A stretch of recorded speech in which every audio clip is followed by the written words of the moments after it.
विश्वविद्यालय के वे वरेण्य कुलपति रहे हैं और संस्कृत बोर्ड मध्य प्रदेश के भी वे अध्यक्ष रहे हैं, चेयरमैन रहे हैं और साथ ही अनेक कालिदास अकादमी के दो बार मार्गदर्शक बनकर के, निदेशक बनकर के वे वहाँ पर गए और हम सब के तो वे अभिभावक ही हैं। और इसलिए आज शोध पत्रिका और कैसा हो मेरा घर परिवार विमर्श पर जो पुस्तक का विमोचन हो रहा है, तो परिवार के मुखिया को सुनना यह मुझे लगता है कि सर्वश्रेष्ठ कार्य आज का होगा। मैं आमंत्रित कर रहा हूँ। तालियां बजाओ।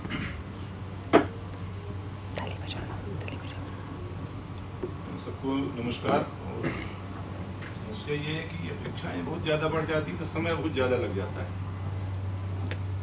ये जो विमोचन का समय है इसमें मैं 2-3 बातें कहूँगा। मुझे लगता है कि जब श्रद्धेय त्रिपाठी जी थी तो मैं घर जाता रहता था। जो हमने हिंदी में शोध कार्य किया था, हमारे यही निर्देशक थे, परंतु इलेस अभिजीत इनसे कोई हमारा ऐसा संपर्क नहीं था कि मैं बात बाद में भी करूं। पता नहीं अभिजीत को किसी ने पता दिया तो हमारे पास आ गए कि कुछ ज्योतिष पढ़ना है।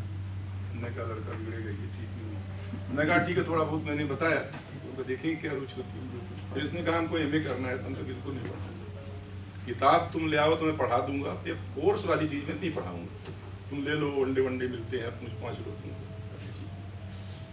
फिर ये आना इनका रहा धीरे धीरे। और एक लड़का और संजय है तो उसको भागवत करने की आदत है, तो कहा भागवत में पढ़ूंगा। पढ़ेगा तो नहीं तो आ जा। अब इसको पता चला कि वो भागवत पढ़ने आता था, मैं आ जाऊँ क्या? मैंने कहा उसी समय में आना, तो आगे पीछे मत आना। ये भागवत के बहाने ही हमारे नृत्य आने लगे और कभी कभी इनको फुर्सत भी नहीं मिलती थी। अध्याय 2-4 अध्याय हुआ होगा, 10 अध्याय। उन्होंने कहा वेद पढ़ना है। तो कहा उनका वेद क्या समझ में आएगा तुमको? ये तो फिर उपनिषद पढ़ लेते हैं। हाँ उपनिषद ठीक है। उपनिषद के बहाने इनका आना अधिक शुरू हो गया। आगे पीछे बातचीत में कुछ न कुछ होता ही है। पता नहीं पत्रिका की बात कहाँ कैसे आई। तो अच्छा, जो काम कहो दूसरा आदमी पीछे हट जाता है। ये भी पीछे हट जाएंगे, मुझे उत्साह में बोल रहे हैं तो कुछ MBA किया है तो इनको कहाँ साहित्य वाहित्य में क्या रुचि होती है। तो हमने बहाना के लिए कहा चलो एक मीटिंग रख लो और उसमें ऐसे कल्पित नाम दे दिया, वो भी रख लिया। अब ये सब होते होते ही हुआ कि कोई नाम किसी का रजिस्टर्ड है, मिल जाएगा। उन्होंने बात किया, वो हमारे शिष्य था तो उसने आनाकानी करना छोड़ो यार, तुम दूसरा काम कर दो। लोगों ने उनको मना भी किया होगा कि ऐसे कैसे क्या हो जाएगा। ये बहादुर आदमी। नाम क्या होगा? मैंने तो पहला नाम यही दिया और उसके कारण ये कि भारतवर्ष जो है, जो भारतीय संस्कृति है, इसमें हरिद्रा को छोड़ा नहीं जा सकता। मुझे नहीं मालूम यहाँ क्या होता है कि हम जहाँ हमारा जन्म हुआ है, किसी की अगर मृत्यु हो जाए तो 10 दिन, 11 दिन, 12 दिन तक हल्दी का उपयोग नहीं होता। जब धरती से कोई भी बीजांकुर पहली बार निकलता है तो हल्दी के रंग का ही होता है। किसी का जब विवाह होता है तो हाथ पीले ही होते हैं। आजकल तो काले कपड़ों में भी शादी ब्याह होता है, लेकिन पहले पुराने हम लोगों की जब तो वो जामा जो है वो मिलता था, सब वो हल्दी से रंगा रहता था और पियरी धोती भी रहती थी। तो हमने सोचा ये हरिद्रा है क्या चीज। तो संस्कृत का व्याकरण पढ़ो तो लगता है कि हरि भी है, भद्रा भी है। तो हरि माई तो सब जानते हैं।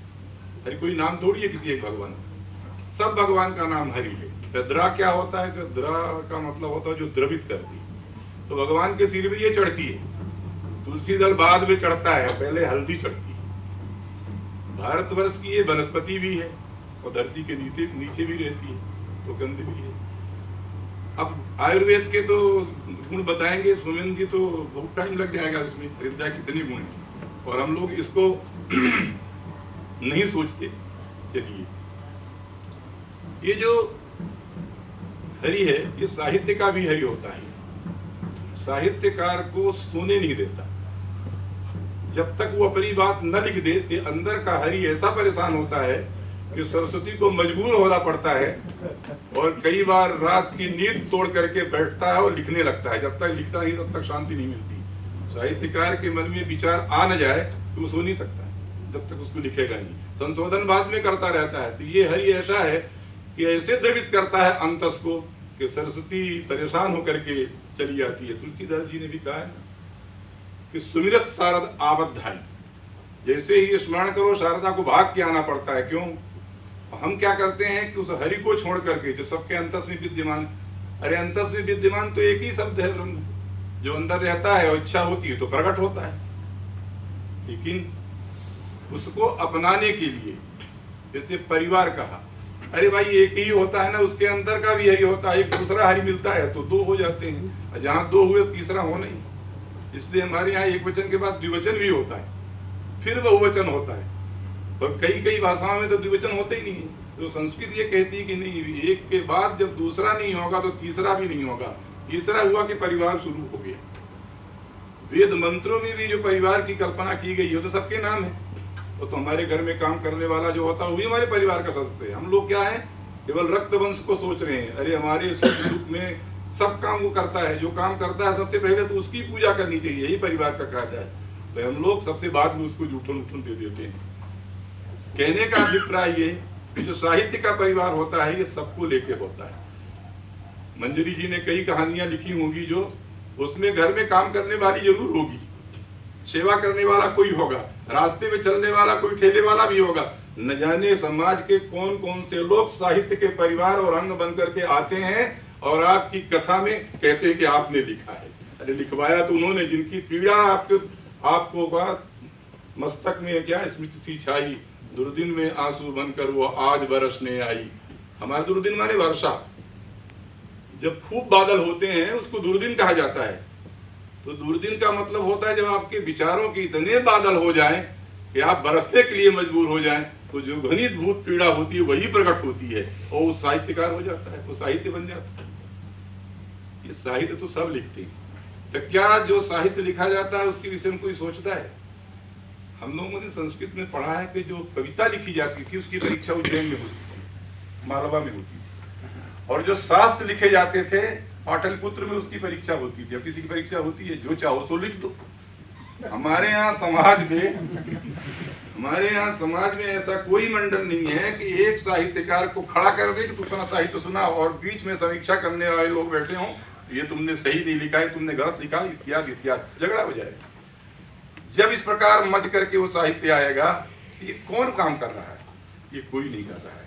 अब साहित्यकारों का समाज प्रशंसा में, पुरस्कारों में उलझ गया है, इसलिए साहित्य सिसकियां भर रहा है कि हम किसके लिए प्रकट हो रहे हैं। पहले तो सबके लिए प्रकट होता था साहित्य, लेकिन अब व्यक्ति के लिए प्रकट होता है, एक समाज के लिए प्रकट होता है, एक विचारधारा एक कोई बनी होगी, देश के अनुकूल हो प्रतिकूल, उसके लिए साहित्य लिखा जा रहा है।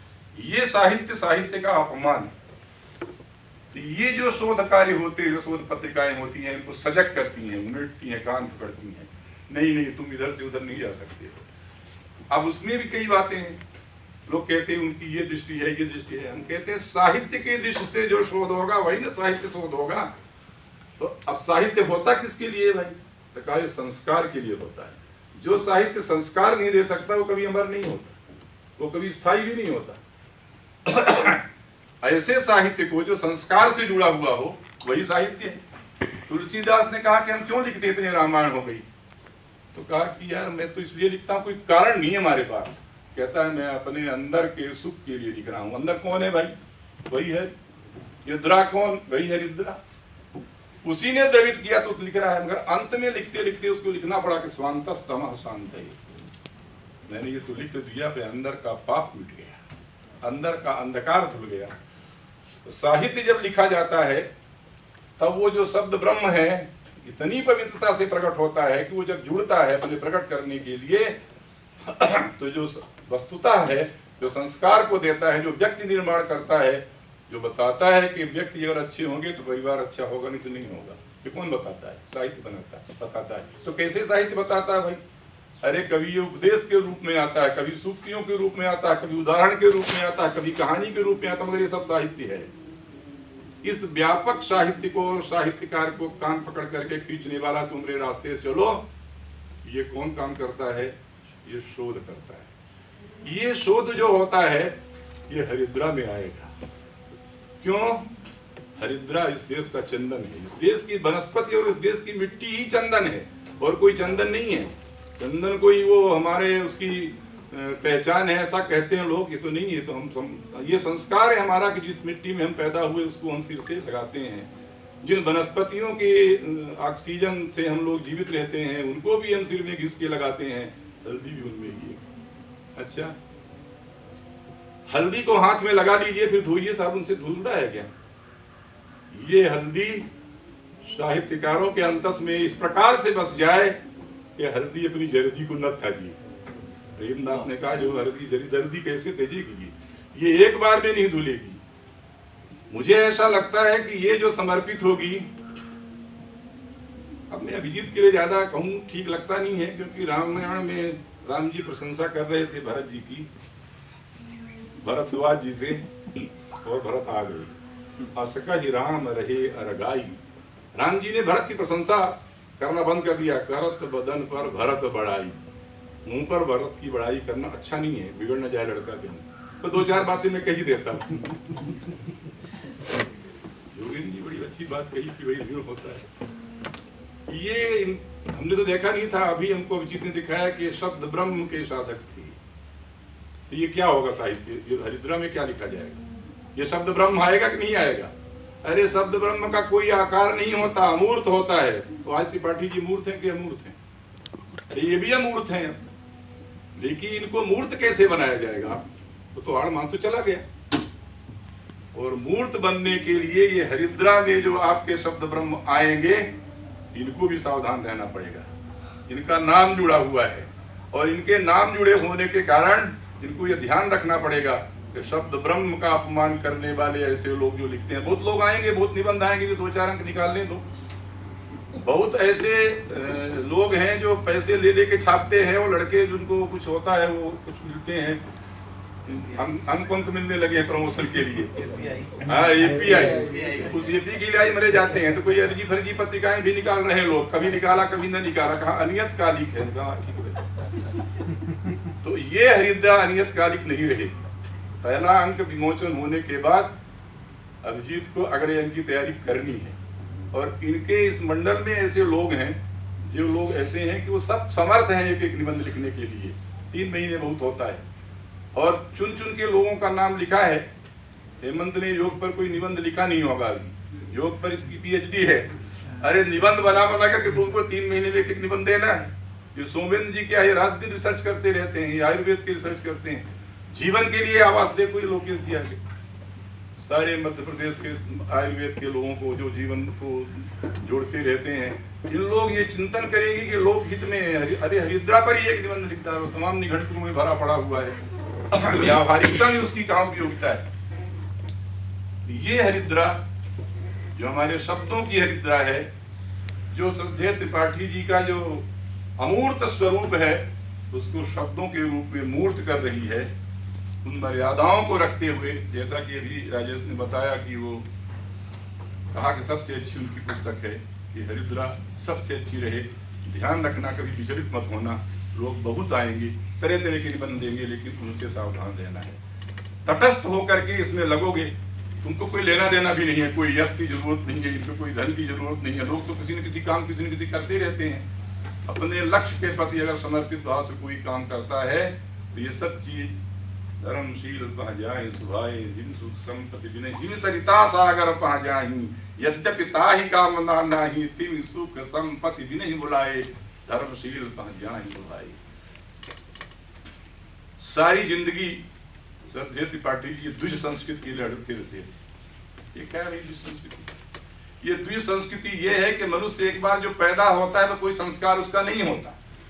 जैसे ही पैदा होता है, जिस घर में पैदा हुआ उसके ढंग का नाम दे दिया उसको बार बार प्रबोधन किया, तू ये है, तू ये है। तो कहता हाँ हम ये हैं, कोई कुछ नहीं है। फिर वो कहता मैं ये कहाँ से आता है भाई? यही हमारी संस्कृति है। एक बार जन्म लेता है माता के गर्भ से, दूसरी बार संस्कारों से जन्म लेता है, ये कहलाता है द्विज। तो हमारे संस्कार कहीं छोटे न पड़ जाएं। व्यक्ति के निर्माण में संस्कार ऐसे हों कि जो वह व्यक्ति जिस समाज में चला जाए, हरिद्रा को पढ़ करके ऐसे संस्कार अर्जित हों कि जिस भी विषय को वो पढ़े, वो संस्कार उस व्यक्ति के निर्माण में अगर सहायक होंगे तो वो व्यक्ति का परिवार,